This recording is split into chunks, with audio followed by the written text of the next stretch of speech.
Hi everyone, in this video I'm going to show you how some functions that we can use to work with string data.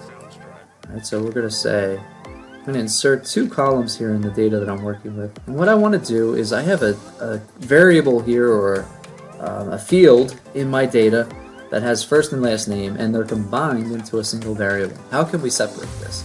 There's a lot of different ways we can do it. For instance, if we wanted to pull out the first name, we could go through the first two observations and then that, Control E, and then Excel looks at what we did already, it copies that formatting and down to the bottom of the data. Another way we can do this, we can insert another column here, right? So I'm going to say find, I'm going to find the character comma in this cell. Right, so I'm going to use the find function within Excel. I'm going to look for the comma because the comma is what tells me what's, the point at which the last name separates from the first name, right? And then it's going to give me the position within the name, or within that full name field, where the comma appears. So then in the, let's make this last name, right?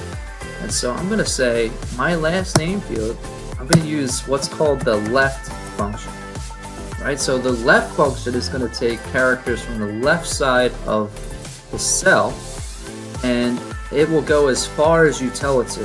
So we're going to say left, and I want it to go to the comma, right, which we said is in position 7, but I want to stop at 6, so I'm going to say to the comma -1, right? So now I have Rivera. And then we could copy these two formulas, carry them all the way down to the end of our data, and we get the last name separated just like we wanted to. We could do this for the first name as well, so we could say first name. Now I'm going to use the function called write. Right? So this is also a function in itself. I'm going to say look here, right? Then I'm going to extract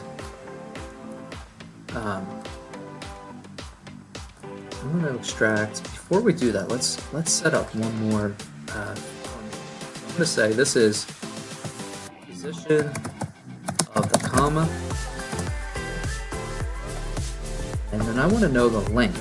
So what is the length? How many characters are in that full name field? Right?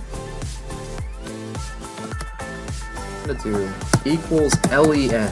Right? A simple function in Excel to tell you the length of a character, of a text string. Right? So 13 characters. So I'm going to go from, pull out the first name, I'm going to say equals write,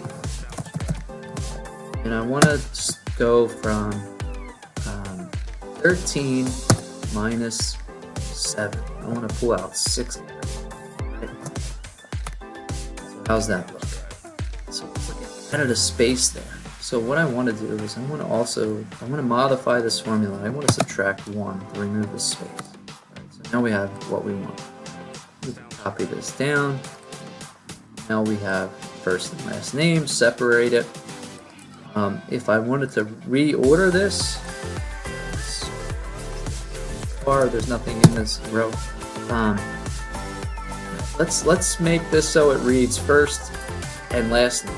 There's a function called first and last. I'm just going to name this field. I'm going to say concatenate, concat, right? And I'm going to say put together first name, comma, I'll add a space, right? So I'm going to do double quotation marks, put a space in between because I'm telling Excel I want, after the first name, I want you to add a space. And then add the last name here. Okay. Good. Right, so that if we hit enter, now we have Julie Rivera. So we just transformed this full name, which was last, comma, first name, to first last. All right. All right. So lots of different things we can do here with string functions. We looked at the find function. We looked at the left function, the length function, the right function, And finally, the concatenate function. Concatenate means you're putting two strings of data together, two or more strings of data together. Hopefully you find this video helpful, and I will talk to you soon. Take care.